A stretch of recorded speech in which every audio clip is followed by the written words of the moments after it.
आपने Avatar movie तो देखी होगी, और अगर नहीं देखी है तो कोई बात नहीं, क्योंकि आज मैं आपको वो सब कुछ बताने वाला हूं जो आपको जानना चाहिए। तो देखो, अवतार मूवी में एक प्लैनेट दिखाया गया था जिसका नाम था पंडोरा, और ये प्लैनेट इतना खूबसूरत था कि पूरी दुनिया पागल हो गई थी इसे देखकर। वहां पर चमकते हुए जंगल थे जो रात में नीली रोशनी देते थे, और वहां पर उड़ते हुए पहाड़ थे जो आसमान में तैर रहे थे बिना किसी सपोर्ट के। वहां पर ऐसे एलियंस रहते थे जिनका नाम था नावी, और ये एलियंस नीले रंग के थे और 10 फीट लंबे थे। और सबसे इंटरेस्टिंग बात ये थी कि ये एलियंस अपनी पूंछ से पेड़ों और जानवरों से कनेक्ट हो सकते थे, जैसे हम अपने फोन को वाईफाई से कनेक्ट करते हैं। अब जब मैंने ये मूवी पहली बार देखी थी तो मेरे मन में एक सवाल आया था कि क्या सच में हमारे यूनिवर्स में कोई ऐसी जगह है जहां पर इस तरह की लाइफ हो सकती है, और क्या कहीं पर सच में एलियंस रह रहे हैं जिनके बारे में हमें पता नहीं है। तो आज के इस वीडियो में हम इसी सवाल का जवाब ढूंढने की कोशिश करेंगे, और मैं आपको बताऊंगा कि साइंटिस्ट ने क्या खोजा है और क्या सच में पंडोरा जैसी कोई जगह हमारी यूनिवर्स में एग्जिस्ट कर सकती है। सबसे पहले ये समझ लेते हैं कि पंडोरा असल में क्या था और ये कहां पर था। देखो, मूवी में पंडोरा एक मून था, यानी कि एक चांद, और ये चांद एक बहुत बड़े प्लैनेट के अराउंड घूम रहा था जिसका नाम था पॉलीफेमस, और ये पूरा सिस्टम एक स्टार के अराउंड था जिसका नाम था अल्फा सेंटोरी। और सबसे इंटरेस्टिंग बात यह है कि अल्फा सेंटोरी एक रियल स्टार है जो सच में एग्जिस्ट करता है, और ये हमारे सोलर सिस्टम का सबसे नजदीकी स्टार सिस्टम है। ये हमसे सिर्फ 4.37 लाइट ईयर्स दूर है। और अब आप पूछोगे कि 4.37 लाइट ईयर्स का मतलब क्या होता है, तो चलो इसे आसान भाषा में समझते हैं। देखो, लाइट यानी कि रोशनी 1 सेकंड में 3 लाख किलोमीटर ट्रेवल करती है, और ये स्पीड इतनी तेज है कि अगर लाइट धरती के अराउंड दौड़े तो 1 सेकंड में 7 बार पूरी धरती का चक्कर लगा लेगी। अब 1 लाइट ईयर का मतलब होता है कि लाइट ने 1 साल में कितनी दूरी तय की, और ये दूरी होती है लगभग 9.5 ट्रिलियन किलोमीटर्स। तो अल्फा सेंटोरी, जो हमारा सबसे नजदीकी स्टार सिस्टम है, वो हमसे लगभग 40 ट्रिलियन किलोमीटर्स दूर है। अब अगर हम अपने सबसे फास्ट स्पेसक्राफ्ट से वहां जाएं तो हमें लगभग 70,000 साल लग जाएंगे वहां पहुंचने में। और ये सुनकर आपको लगेगा कि भाई ये तो बहुत ज्यादा दूर है, लेकिन यूनिवर्स के हिसाब से ये बिल्कुल भी ज्यादा नहीं है, क्योंकि यूनिवर्स इतना बड़ा है कि आप इमेजिन भी नहीं कर सकते। अब बात करते हैं कि क्या अल्फा सेंटोरी में सच में कोई पंडोरा जैसा मून हो सकता है। तो देखो, साइंटिस्ट्स ने 2016 में एक बहुत बड़ी डिस्कवरी की थी।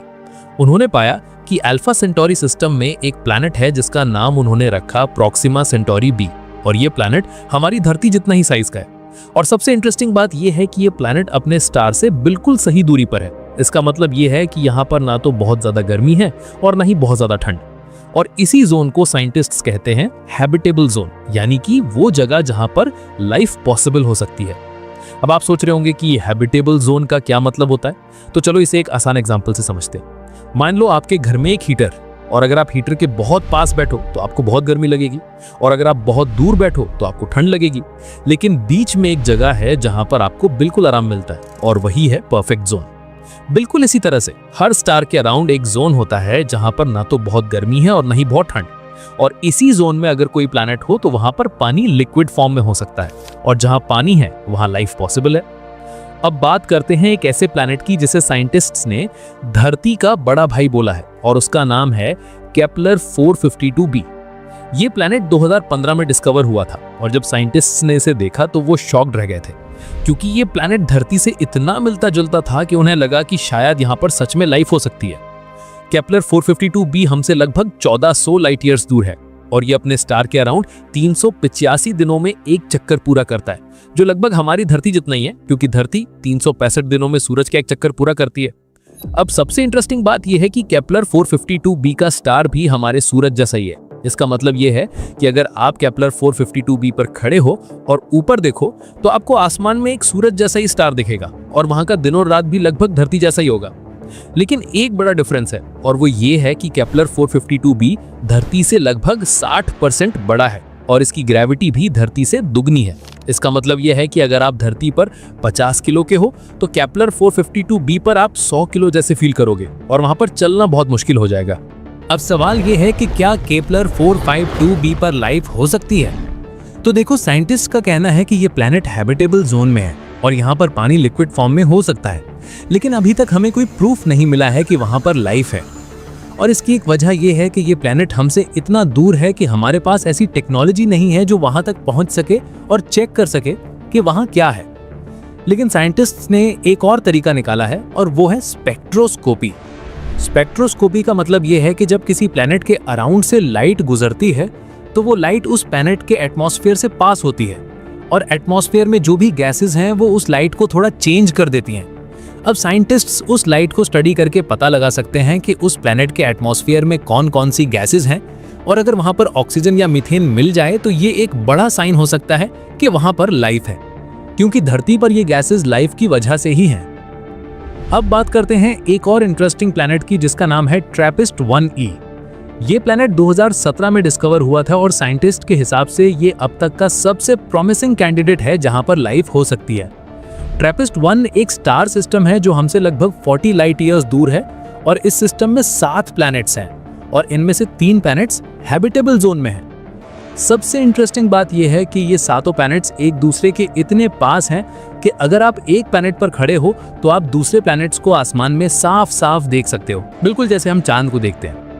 अब मान लो अगर सच में इन प्लैनेट्स पर लाइफ है तो वो कैसी दिखेगी और क्या वो नाभी जैसे एलियंस होंगे जैसे अवतार में दिखाए गए थे?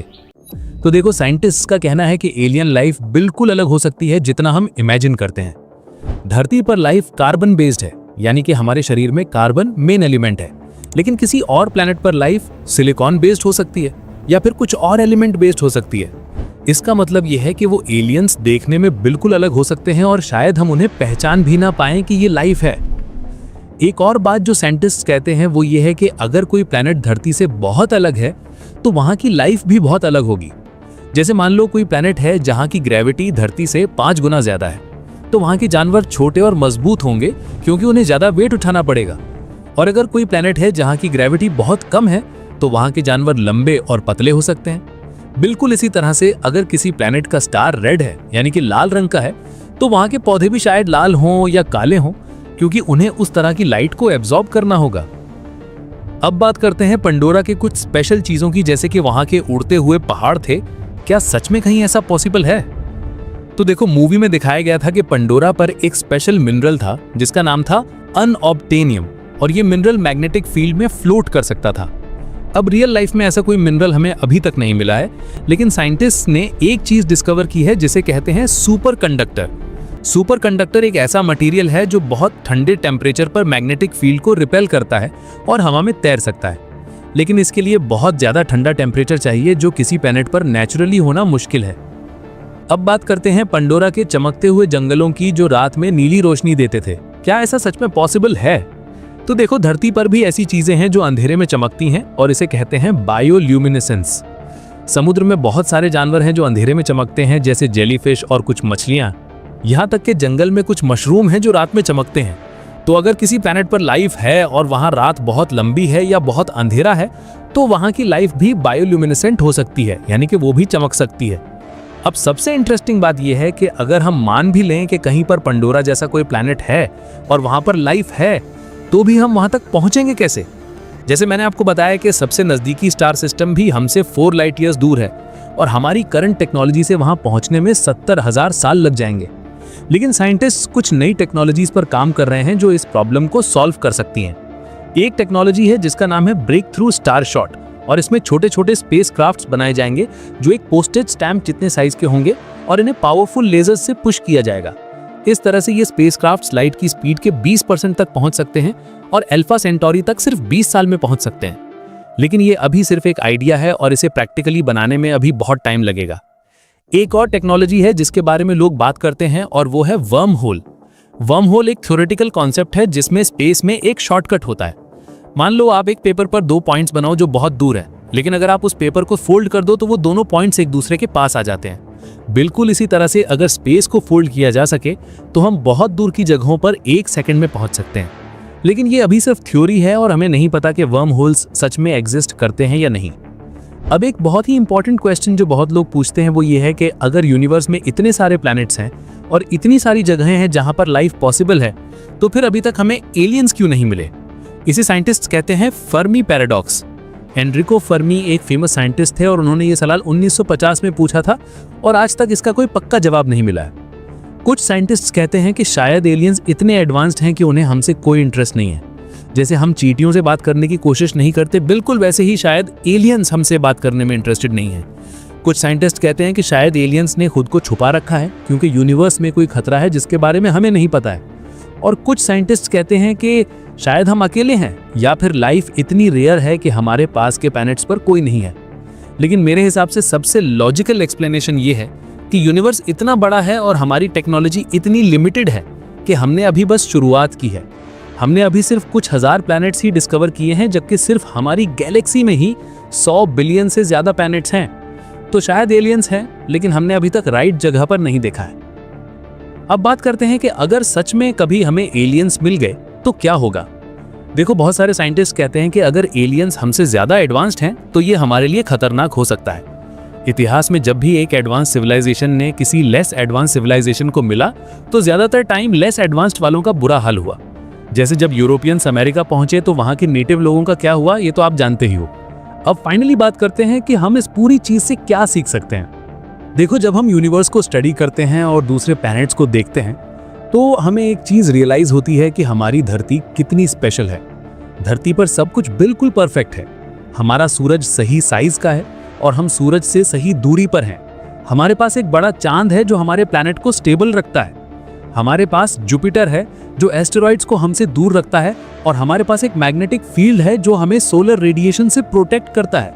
अगर इनमें से कोई भी चीज थोड़ी भी अलग होती तो शायद धरती पर लाइफ पॉसिबल नहीं होती। तो फाइनल आंसर क्या है कि क्या पंडोरा जैसी कोई जगह है? देखो, पंडोरा जैसा एग्जैक्टली वैसा प्लैनेट शायद नहीं मिलेगा क्योंकि वो एक मूवी में बनाई गई इमेजिनरी जगह थी। लेकिन ऐसे प्लैनेट्स जहां पर लाइफ पॉसिबल है और जहां शायद कोई और क्रीचर्स रह रहे हो, वो जरूर हो सकते हैं। और जब हमारी टेक्नोलॉजी और एडवांस होगी तो शायद हम उन्हें ढूंढ भी लेंगे। अब मुझे बताओ कि आपको क्या लगता है? क्या आपको लगता है कि एलियंस हैं और हम उन्हें एक दिन मिलेंगे, या आपको लगता है कि हम इस यूनिवर्स में अकेले हैं?